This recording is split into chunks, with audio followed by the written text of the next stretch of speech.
Hello, viewers. Tim Pool here with the Huddle, and we've got another interview with a returning guest here, Arturs Zagurilo, CEO of GammaPlus. Arturs, thanks for joining us. Thank you, Tim. Very happy to see you again, and thanks for having me today with you. Yeah, looking forward to speaking about what I think will be some interesting topics again. You spoke to us last time about Gamma Stack. Today we're with GammaPlus. But since we last spoke, anyway, tell us about the latest updates for yourself. Obviously, as you can say and tell from the role itself, I got promoted. So we opened the company GammaPlus, which is our turnkey B2B iGaming company. The last time when we spoke with you, I think in February, this time we were just in preparation stage. And right now already we have everything in place, the company structure, the website, the team as well. We went to different exhibitions as well, promoting GammaPlus. And the moment I'm most proud with, obviously, we also finally opened the office in Riga, where I'm born and raised. So we have a nice, cozy office for our team, a place which we can call home. This is very nice for us. Congratulations on the promotion and all those Thank developments. And February, yeah, time really flies. I mean, it doesn't feel like it was February when we last spoke. Yeah. Yeah. That was February. At that time, I was, I think, in Bali. Right now, I'm in Riga here, sitting in a pretty cold environment. It's already 3 degrees in Riga. So yeah, the time changes as well, definitely, in the environment. Yeah, I think between now and let's say the one of the next biggest shows, ICE, it's probably going to get colder for you. Most likely, yes. Most likely, yes. Actually, we are right now also in a very big preparations for ICE, for ICE Barcelona. We have very big hopes. And by the way, telling about the year as well, as I said, yes, we started to promote GammaPlus a lot. We went for a couple of exhibitions. We had tremendous success in SBC Lisbon as well with the booth. And already in ICE Barcelona, we're going to have a stand with GammaPlus, Gamma Stack, and Gamma Sweep, all 3 brands combined in one. So, Tim, if you're going to be there, I'm sure you're going to be there. Please feel free to join. Absolutely, we'll do. And I guess we can link it to what we want to talk about today is agility and flexibility, kind of with tech and with company processes. But I suppose that ties in with what we're saying, in that it's been a few months since we last spoke, but you've had a lot of developments in that time, and that maybe acts as proof of concept of what we're going to discuss. In terms of agility and being nimble and speed to market and things like this, tell us your thoughts about company size and speed. Mm-hmm. Yeah, company size and speed. Obviously, in my belief, company size still matters a lot. Obviously, if you're a big company, you have a lot of assets, you have a strong cash flow, you have a lot of resources. In some ways, you do have an upper hand, and of course, the brand awareness. But when it comes to speed right now, lately, I start to see that this is also a vital thing, and it's a question of survival already. The smaller companies, small cross-functional teams actually are much more agile. They have a very easy approach on decision-taking process. They are quick in terms of implementing the things, trying them out, and seeing the results. On the other hand, the bigger corporations and the bigger companies are very bureaucratic, right? So they need to go through a lot of different layers while the decision lands on the table for signature right now. And sometimes they're very late to the party, actually. In our industry, in iGaming, I do believe that this is essential part of being agile and quick. Because Tim, I'm sure you're going to agree with me, but we have shifts that are happening every single day in different aspects of iGaming business, especially in new regulations. So sometimes today the market could be completely black and they get regulated all of a sudden in one or 2 months. Sometimes some markets get completely prohibited. Sometimes in the regulated markets and the local jurisdictions, we see new safety gambling policies as well. And the operators that are not able actually to adjust are in a risk of losing the license in the worst case or getting the fines, right? So yeah, being agile, staying in the curve at the top of the game and being able to adjust to the market conditions, regulations, technology-wise, place preferences, this is an essential part right now and the key factor of success. Yeah, the iGaming, as you say, is very dynamic, and something I've said on the Huddle before, and guests have said there'll be people who leave iGaming and they realize that the other industries they go to don't really have as much change, and they end up potentially being a little bit bored and often coming back to iGaming because there's so much kind of once you get used to this pace of, as you say, change. And regulation obviously changes all the time. But when we said size and speed, is that always going to be kind of the trade-off? So if you're a big company, you're going to have the resources, and then I suppose if Hmm. you're a small company, you'll eventually end up probably in that cycle versus speed Hmm. and ability. Is it agility? Sorry, not ability. Is that kind of the trade-off that will always exist? Yeah, it's a very good question. I think it's not about always like black or white, right? Mm, You can be gray as well. So definitely you hit the nail here. If you're able to combine the best of both worlds, if you're able to create a company, obviously with a decent size, a lot of people, but at the same time you have a lot of, let's say, semi automated, no, sorry, not automated departments that have autonomies and that are able to run like a small businesses inside of the companies. I think that would be a great way how you can do business, because then you can still move quickly, right? And if something is happening within one specific department, but it doesn't influence the work of all the rest of the company, this is great. And yeah, same goes for technology as well right now.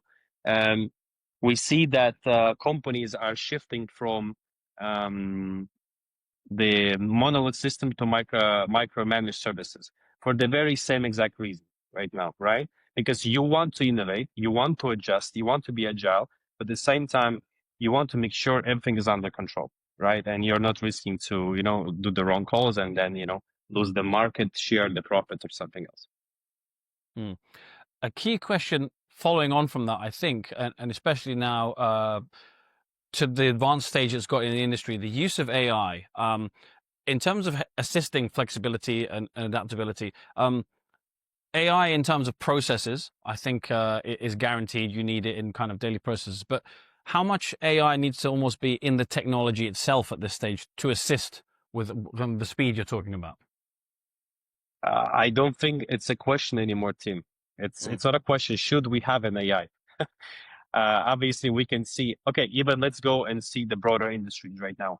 The biggest companies at Fortune 500, like for example, Meta, are paying billions of dollars just to hire engineers from other AI companies right now. There is a fierce battle for AI because everyone knows that AI is changing the world. 2 years ago, everyone was using Google. Right now, even my mom is using ChatGPT to mm, search for something, right? If we go back again to the iGaming industry, obviously this is a must. So AI is already everywhere, and definitely this trend will pop up, will continue to rise.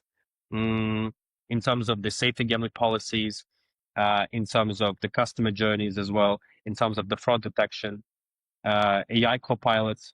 And actually, this is what we did. This is what we did with GammaPlus. So we have a AI copilot. So imagine, Tim, you're a casino manager and you log into the PAM, and you need to have a certain report to be checked. So usually it will take you, I think, around 6, 7, 8 clicks, right? When you need to find a specific module, you need to filter it out, and then you can extract the report. Now with the Copilot, obviously the question is only about the correct prompt. You can generate reports, you can generate bonusing systems, you can create customer journeys, and it's only one click away. It's about how you communicate. And of course, the most important part about AI that is self-learning. So more data you feed to AI, the better it becomes in the operation. Then you can reduce a lot of manual, boring work and use this time that you have unlocked for some tasks that are much more important. mm. Absolutely. As you say, it's not it's definitely not a question anymore of using AI. As you say, it's more about how effectively you use it, and as you say, the quality of the prompts as well. When you talk about maybe a slightly harder question to answer, agility and everything we're discussing, and AI comes into it. How do you embed that into a wider company culture? Company culture. I think not too many people actually are talking about that. So everyone is talking about agility in terms of the approach, business Mm, approach, commercial approach, technology wise. But we do need to remember actually that companies are made by people, and it's starting from the employees that you have in the company and what type of mindset they have. I remember, Tim, we discussed already this with you in the previous interview we had in February, and I was sharing already my idea and philosophy about actually embracing the culture of safety, where people can do mistakes, people can share their thoughts and ideas. In GammaPlus and GammaStack, every voice is heard. Every voice counts as one. I would say we have a democracy to a certain degree, obviously, where people can, in open space, discuss different problems and the solutions, right? And we then see the fresh perspective. Moreover, this is a very interesting fact. Up to the 30% of decisions right now that we took in the last 1 or 2 years are coming as a propositions from the fresh employees, from the employees that were never hired or never employed in the iGaming industry before. Why? Because they have fresh mindset and fresh perspective. They see the things from the different angle. Whenever you are working in the iGaming industry for 5 to 10 years, in a certain way, you are in a bubble, right? But when some people come outside and they see things different way, they can definitely shed you the light. What is the correct path sometimes? So that's great. This is what we do and embrace. Absolutely, you can definitely see the value of a fresh approach, because even, let's say, what we're discussing now, I come from the gaming media background. You come from CEO in iGaming. We the things we're saying, there could be someone down the street, completely different industry, could have a whole new idea that could really benefit us. Correct. This is very much correct, and I see that more people are actually C-level people from the industry are talking about it. Are talking about the fact that we actually need to think about hiring people from other industries as well. Because before that, everyone was so focused and narrow-minded about hiring people only from my gaming industry. They need to have 5+ years of experience. But now we also open the doors to the freshers, and we see tremendous results. So completely agree with you. In terms of development cycles, so what we're talking about here in terms of agility and speed, flexibility, being nimble, how does that affect? So traditionally, you kind of look at things over a year, 12 months. Is that too long now for kind of a dynamic industry such as iGaming specifically? Forget about it, Tim. It's completely gone. It's dead. It's dead. If you allow yourself to spend 12 months for doing the roadmap and executing the plan, come on. I mean, it's not serious. You need to have a dynamic thinking, because again, coming back to the, I think, very first question of yours, right? There's so many things that are changing in iGaming, regulations wise as well. Obviously, you need to adapt and adjust the game preferences as well, different technologies. If you are still working on a legacy platform, let's say, and then definitely don't have any chance to grow. Example, the online casinos that were launched in 1990s. Some of the companies we still know very much, they exist on the market, but they lost a lot of market share. They lost completely the monopoly that they had. Why? Because probably they were very much in the comfort zone. They were not able to experiment, to try the new things, to be flexible and agile. On the other hand, we see companies that went live with their games portfolio with the old new idea, let's put it this way. They launched their companies 5 days ago, and right now they completely dominate the field. Why? Because they were initially small, they were able to test ideas, implement them, get the real feedback from the customers, not only from the operators, but from the end customers, implemented in real life. And now we see that, as I said, they have a huge monopoly. So yeah, it's all about staying on top of the game. It's a question of actually either you are chasing the trends or you are the trendsetter. And this is the decision you need to take. And also a certain risk. Yeah.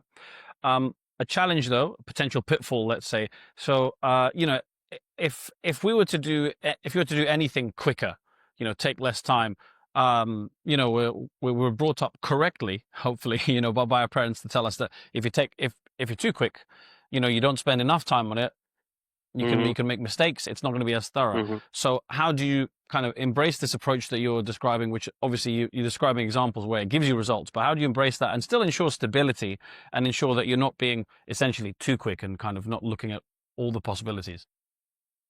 Yeah. In terms of, let's say, product and IT and deployment overall, we have different processes, monitoring systems, testing pipelines that are helping us to make sure we do everything correctly, and there's less chances for different mistakes or bugs. In terms of business in general, what we do is we are trying to collect as much of data as we can, and to do the best educated guess. But why I say guess, because you can't have 100% information in the market, especially in such a fast-paced market or industry, such an iGaming, right? So if we gain at least 70% of the knowledge about specific problem and solution, this is more than enough to go for it and pull the trigger. As you said, Tim, yourself, right? It's a dilemma of the balance. If you are trying to be pixel perfect in every single way possible, you're too late to the party. You're too slow. And then again, you're chasing the trends. On the other hand, if there's a speed without any kind of control, it's a complete chaos. There is a big chance you're going to make a lot of mistakes. And this is not the result you're striving for. So I think in our case, we found this perfect balance, the formula, the perfect equation, where we have people that are able to talk openly in open space in the company and suggest different things. We have different different processes how to make decisions, and we test them properly. And once we are ready, at least for 70%, we go for that. So this is the balance we found that is working the best for us. Yeah, I think that's really really interesting. I mean, it's a commendable approach, but the 70% number, it doesn't have to be exactly 70%, but around that figure. It's yeah, I know what you mean. It's kind of a ballpark, but it's a figure that I've heard mentioned before, because if you do, as you say, if you're trying to be efficient, if you do the main processes, often if you're tinkering, let's say a classic example of writing an essay when we're all in school or university, a couple of tweaks at the end, if you spend hours doing those, it's not worth the difference it'll make. And in this case, it won't be worth the difference in the bottom line in the GGR, for the amount of time you spend on it. That's part of the balance, I guess. Correct. It reminds me of a good story of when I was starting my career. There was one casino operating, building their platform. They didn't want to go with MVP completely. They wanted to have a pixel perfect website. They spent, I think, 16 months only on UI UX. And by the time they launched, they understood that completely the marketplace changed. The things that they started initially 16 months ago right now are not having any demand whatsoever. Not the game categorization the way they did it, not the structure of the website, nothing. And obviously, I don't need to tell you that they didn't have much of success. So yes, it's very much short. You need to go with MVP. Go with MVP, and the market will tells you the best what you should adjust and how. Otherwise, the rest, all the discussions, is just a theory on a paper, and nobody knows how much is it related to reality. Yeah, we always love a good story in the huddle, and as soon as you said 16 months, I knew where that was going, because as we're saying now, imagine today's market. Yeah, there's as you say, a year is too much. So yeah, the end result of that story makes a lot of sense. Yeah. I don't think it's surprising for anyone. Yeah. Final area, kind of using everything we've discussed to look ahead. What does what we've been discussing mean for 2026, but also for GammaPlus itself? What have you got? You've already talked about kind of some marketing plans at the shows, but what are you offering in 2026? And I almost don't want to say roadmap given what we've been discussing, but what's the plan for you guys? Yeah. So obviously we're using the legacy of GammaStack platform. So for us, it's easier. We're kind of startup inside of the company as well, already with a big brand and big name. It's easier to accelerate. But we also understand that we need to switch a bit in terms of the mindset from the product-based business to the project-based business. And that being said, for example, in terms of technology, what we're doing right now and the end of the year in 2026, we're shifting from the source code kind of a different instances system towards multi-tenant system, which will help us to reduce the deployment time drastically from 3-4 months on average for a project down to 3-4 weeks. Same we do with the library of different templates for the front end, different kind of options that operators can choose. Same we understood that right now there is a big trend for obviously creating a one-stop solution for the operator. Operators want to come and have a plug and play, especially it comes to the turnkey business. So right now we already launched the casino aggregation and doing the needed partnerships. And also we are opening our own payment gateway. So to make sure there is a whole ecosystem where customers come, they have GammaPlus as the turnkey kind of a software. GammaPay is for the payments. Gamma Casino, let's call it. We didn't think about the name though. Still for the aggregation, and obviously everything under one single API, everything under one single integration in one package. This is about the adjustments. And in terms of innovations as well, obviously we do have big plans. We're willing to become one of the top crypto iGaming platforms in the market. And when I say that, I don't mean us just accepting Bitcoin or USDT, and then usually companies show off and say they're crypto friendly. We're willing to go on a completely different level. What we're trying to achieve right now, we are actually trying to use a lot of different functionalities and things from Bet3 to make sure that gameplay is fair and transparent for the players. We try to see the best practices from the crypto exchanges in some of the gamification tools as well. We are willing to implement different tokenomics across different casino networks we have, right? And even a small DX mini crypto exchange inside of the platform to basically blend two worlds together, the crypto and iGaming world, because we do feel that this is definitely the trend. And we, again, as I said, we don't want to chase the trends, but we do want to become the trendsetters ourselves. Absolutely. I mean, it sounds like you've got a lot planned, but it sounds fantastic. And what I quite like about this discussion we've just had is we've gone through the theory, and then you've ably demonstrated to us how you're doing what we've talked about in practice. So yeah, plenty to come. A lot of work, yes, must say. Yes, Tim. I hope next time, well, the third time when we're gonna speak, I hope I'm gonna be invited again. Then I'll be able actually to tell you that this is already done, and I'll share the very new plans, very new promising plans we're gonna have with GammaPlus in the future. Mm-hmm. Well, you're always welcome back, and I look forward to that discussion. I think we'll have to catch up at ICE as well, with the three brands next to each other. Plenty to look forward to. Thank you, Tim. Thank you. Yeah. Take care. See you soon. Yeah. Thanks for your time. Cheers.